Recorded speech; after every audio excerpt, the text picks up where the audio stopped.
दुसरी एक विनंती करतो भाव, एक तालीम नाही आपल्या तालुक्याच्या ठिकाणी, एक तालीम आपल्या तालुक्याला मोठी व्हावी.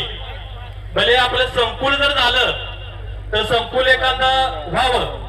मी भावना विनंती करतो की आपल्या तालुक्यात संकुल व्हावं, तसं आपण काय प्रयत्न करा असे मी सर्व पैलवानांच्या वतीने तुम्हाला विनंती करतो. धन्यवाद.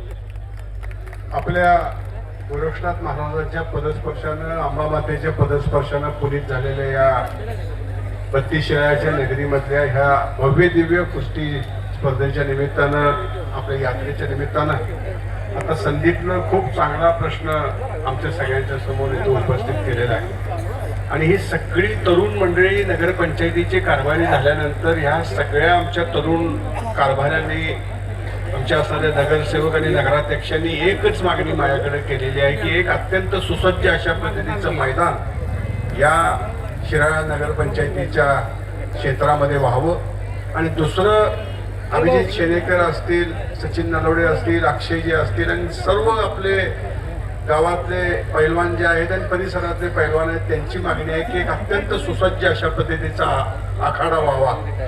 आखाड्याच्यासाठी जागा जी आहे ती जागा आपण अंतिम केलेली आहे आणि त्यासाठी 1 कोटीचा निधी सुद्धा आपण मंजूर केलेला आहे. आता पैलवानांनी तात्काळ त्याच्या संदर्भातली पुढची कारवाई करणं हे पैलवानींचं, म्हणजे कुठला तो घिसा डाव म्हणा, डंकी डाव म्हणा, तो डाव त्यांनी टाकावा. आम्ही निधी देण्याच्या संदर्भातली व्यवस्था केलेली आहे.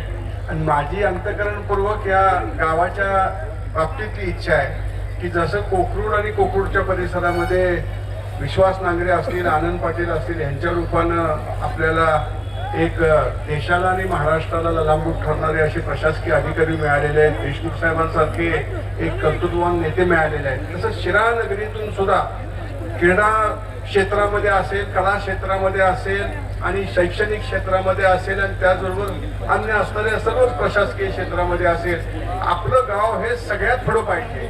यासाठी आपलं कुस्ती मैदान, आपलं क्रीडांगण आणि एक अत्यंत सुसज्ज अशा पद्धतीचं वाचनालय, या तिन्ही गोष्टी आपण ह्या असणाऱ्या पुढच्या काळामध्ये करणार आहोत. हे मी अभिवचन या असणाऱ्या आपल्या यात्रेच्या निमित्तानं देतो. सदिच्छा, आभार. आपल्या कुस्ती आखाड्याला भाऊने 1 कोटीचा निधी दिला त्याबद्दल खरोखर टाळ्यांच्या घरांचा भाऊचं खरोखर स्वागत का वाजून गेलेले आहे. 7, 4, 10 6 तास कार्यक्रम चालला. 25 हजार कुस्ती शौकीनांचं. तुम्ही नसल्यावर कुस्ती मैदान कसं तर तुमचं